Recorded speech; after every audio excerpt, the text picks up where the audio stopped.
Halo, selamat datang lagi di Beterners. Pada kesempatan kali ini kita akan mempelajari tentang kebijakan jaminan kesehatan nasional yang berfokus pada sistem jaminan sosial nasional yang tentunya sudah disesuaikan dengan kisi-kisi terbaru dari BKN. Pada video kali ini kita akan mempelajari tentang materi yang pertama yaitu pengertian daripada SJSN, kemudian landasan filosofinya, landasan yuridis, nilai dasar daripada SJN, 319 atau 3 asas, 1 tujuan, dan 9 prinsip daripada SJSN.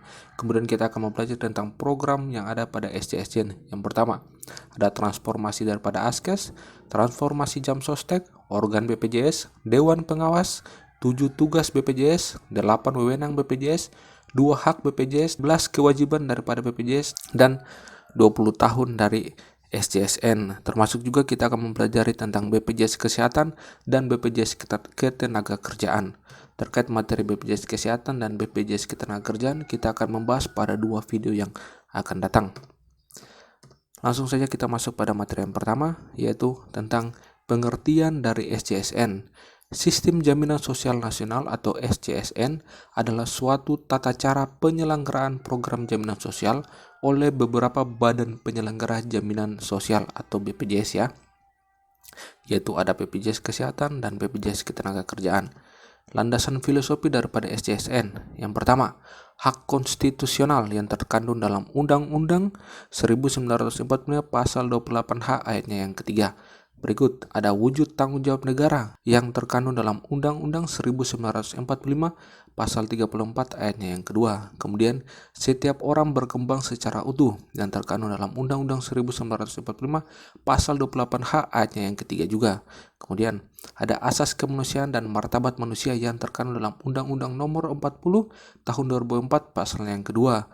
Dan yang terakhir, pemenuhan kebutuhan dasar hidup layak yang terkandung dalam Undang-Undang Nomor 40 Tahun 2004 pasalnya yang ketiga. Jadi sudah jelas ya tentang pengertian SJSN dan landasan filosofi dari SJSN. Kita lanjut, ya kita masuk pada materi yang berikut yaitu landasan yuridis dari SJSN. Yang pertama, Undang-Undang Negara Republik Indonesia perubahan kedua pada tahun 2000 dan perubahan keempat tahun 2002, yang mana menjelaskan bahwa jaminan sosial adalah hak asasi manusia. Yang kedua, Undang-Undang Nomor 40 Tahun 2004 tentang Sistem Jaminan Sosial Nasional atau Undang-Undang SJSN. Yang ketiga, Undang-Undang Nomor 24 Tahun 2011 tentang BPJS sebagai dasar untuk membentuk BPJS Kesehatan dan BPJS Ketenagakerjaan. Berikut kita akan mempelajari tentang nilai dasar dari SJSN. Yang pertama, Undang-Undang Dasar Negara Republik Indonesia tahun 1945. Yang kedua, Undang-Undang 1945 pasal 28H ayatnya yang ketiga tentang hak asasi, dan yang ketiga Undang-Undang 1945 pasal 34 ayat 2 tentang wujud tanggung jawab negara untuk membuat layanan jaminan sosial. Berikut 3 asas dari SJSN. Yang pertama, asas kemanusiaan, yang kedua asas manfaat, dan yang ketiga asas keadilan sosial. Yang berikutnya kita mempelajari tentang 1 tujuan dari SJSN, yaitu menjamin terpenuhnya kebutuhan dasar hidup yang layak. Berikutnya kita akan melihat tentang 9 prinsip dari SJSN. Prinsip yang pertama, prinsip kegotong royongan. Yang kedua, nirlaba. Yang ketiga, keterbukaan. Keempat, kehati-hatian. Kelima, akuntabilitas. Keenam, portabilitas. Yang ketujuh, kepesertaan wajib. Yang kedelapan, dana amanat. Yang kesembilan, prinsip hasil pengelolaan dana jaminan sosial nasional dipergunakan seluruhnya untuk pengembangan program dan untuk sebesar-besar kepentingan peserta. Jadi ini adalah 9 prinsip dari SJSN yang teman-teman harus ketahui.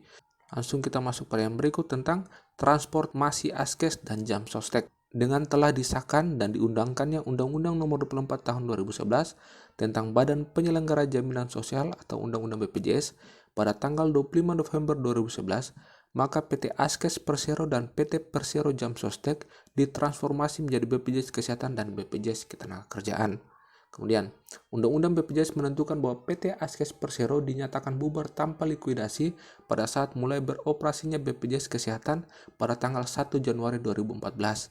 Sedangkan PT Jam Sostek Persero dinyatakan bubar tanpa likuidasi pada saat perubahan BPJS Ketenagakerjaan pada tanggal 1 Januari 2014 juga. Jadi, BPJS Ketenagakerjaan menurut Undang-Undang BPJS mulai beroperasi selambatnya pada tanggal 1 Juli 2015, menyelenggarakan program jaminan kecelakaan kerja, jaminan hari tua, jaminan pensiun, dan jaminan kematian bagi peserta. Selain peserta, program yang dikelola oleh PT Taspen Persero dan PT Persero Asabri sesuai dengan ketentuan pasal 29 sampai pasal 46 Undang-Undang 40 tahun 2004 tentang Sistem Jaminan Sosial Nasional atau SJSN. Jadi secara singkat, PT Askes berubah namanya menjadi PT BPJS Kesehatan dan beroperasi itu pada tanggal 1 Januari 2014, dan PT Jamsostek Persero berubah namanya menjadi BPJS Ketenagakerjaan dan beroperasi paling lambat 1 Juli 2015. Jadi ini adalah transformasi dari PT Askes Persero dan PT Persero Jamsostek. Lanjut, program SCSN yang itu ada organ BPJS. BPJS bertanggung jawab kepada Presiden, sudah jelas ya. Organ BPJS terdiri dari Dewan Pengawas dan Direksi. Anggota direksi diangkat dan diberhentikan oleh Presiden. Presiden menetapkan direktur utama daripada BPJS. Kemudian Dewan Pengawas ada dua ya, ada pengawas internal dan pengawas eksternal. Pengawas internal terdiri dari Dewan Pengawas, dan yang kedua unit kerja di bawah direksi atau satuan pengawas internal. Kemudian untuk pengawas eksternal ada 3, ada DSCN, ada OJK, dan BPK. 7 tugas dari BPJS. Berdasarkan pasal 10 Undang-Undang Nomor 24 Tahun 2011 tentang BPJS, dalam pelaksanaan fungsinya, BPJS bertugas untuk yang pertama, melakukan dan atau menerima pendaftaran peserta. Yang kedua, memungut dan mengumpul iuran dari peserta dan pemberi kerja. Yang ketiga, menerima bantuan iuran dari pemerintah. Yang keempat, mengelola dana jaminan sosial untuk kepentingan peserta. Yang kelima, mengumpulkan dan mengelola data peserta program jaminan sosial. Yang keenam, membayar manfaat dan atau membiayai pelayanan kesehatan sesuai dengan ketentuan program jaminan sosial. Dan yang ketujuh, memberikan informasi mengenai penyelenggaraan program jaminan sosial kepada peserta dan masyarakat. Jadi sudah jelas ya, ini adalah 7 tugas dari BPJS. Berikutnya kita akan mempelajari tentang 8 wewenang daripada BPJS. Berdasarkan pasal 11 Undang-Undang Nomor 24 Tahun 2011 tentang BPJS, dalam melaksanakan tugasnya, BPJS berwenang untuk yang pertama, menagih pembayaran iuran, yang kedua, menempatkan dana jaminan sosial untuk investasi jangka pendek dan jangka panjang dengan mempertimbangkan aspek likuiditas, solvabilitas, kehati-hatian, keamanan dana, dan hasil yang memadai. Kemudian yang ketiga, melakukan pengawasan dan pemeriksaan atas kepatuhan peserta dan pemberi kerja dalam memenuhi kewajibannya sesuai dengan ketentuan perundang-undangan jaminan sosial nasional. Yang keempat, membuat kesepakatan dengan fasilitas kesehatan mengenai besar pembayaran fasilitas kesehatan yang mengacu pada standar tarif yang ditetapkan pemerintah. Yang kelima, membuat dan menghentikan kontrak kerja dengan fasilitas kesehatan. Yang keenam, mengenakan sanksi administratif kepada peserta atau pemberi kerja yang tidak memenuhi kewajibannya. Yang ketujuh, melaporkan pemberi kerja kepada instansi yang berwenang mengenai ketidakpatuhannya dalam membayar iuran atau dalam memenuhi kewajiban lain sesuai ketentuan peraturan perundang-undangan. Dan yang kedelapan, melakukan kerjasama dengan pihak lain dalam rangka penyelenggaraan program jaminan sosial. Jadi ini adalah 8 wewenang daripada BPJS. Kita akan mempelajari tentang 2 hak daripada BPJS, yaitu yang pertama, memperoleh dana operasional untuk penyelenggaraan program yang bersumber dari dana jaminan sosial dan atau sumber lainnya. Yang kedua, memperoleh hasil monitoring dan evaluasi penyelenggaraan program jaminan sosial dan DJSN setiap 6 bulan. Jadi ini adalah 2 hak daripada BPJS. Berikut kita akan mempelajari tentang 11 kewajiban daripada BPJS berdasarkan pasal 13 Undang-Undang Nomor 24 Tahun 2011 tentang BPJS. Kewajiban yang pertama, memberikan informasi identitas tunggal kepada peserta. Yang kedua, mengembangkan aset dana jaminan sosial dan aset BPJS untuk sebesar-besarnya kepentingan peserta. Yang ketiga, memberikan informasi melalui media massa cetak dan elektronik mengenai kinerja, kondisi keuangan, serta kekayaan dan hasil pengembangannya. Yang keempat, memberikan manfaat kepada seluruh peserta sesuai dengan Undang-Undang tentang Sistem Jaminan Sosial Nasional. Yang kelima, memberikan informasi kepada peserta mengenai hak dan kewajiban untuk mengikuti ketentuan yang berlaku. Yang keenam, memberikan informasi kepada peserta mengenai prosedur untuk mendapatkan hak dan memenuhi kewajibannya. Yang ketujuh, memberikan informasi kepada peserta mengenai saldo jaminan hari tua dan pengembangannya 1 kali dalam 1 tahun. Yang kedelapan, memberikan informasi kepada peserta mengenai besar hak pensiun 1 kali dalam 1 tahun. Yang kesembilan, membentuk cadangan teknis sesuai dengan standar praktik aktuaria yang lazim dan berlaku umum.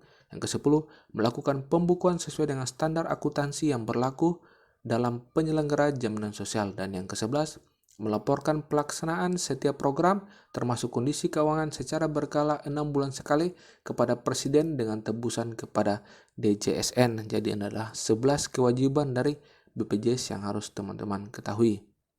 Berikut kita akan mempelajari tentang 20 tahun dari SJSN. Kita tahu bersama bahwa 20 tahun ini dimulai dari tahun 2005 sampai tahun 2025, di mana arah pembangunan sistem jaminan nasional dimuat dalam Undang-Undang Nomor 17 Tahun 2007 tentang Rencana Pembangunan Jangka Panjang Nasional tahun 2005 sampai 2025. Mengenai pembahasan ini, untuk lebih jelasnya teman-teman bisa lihat pada slide berikut.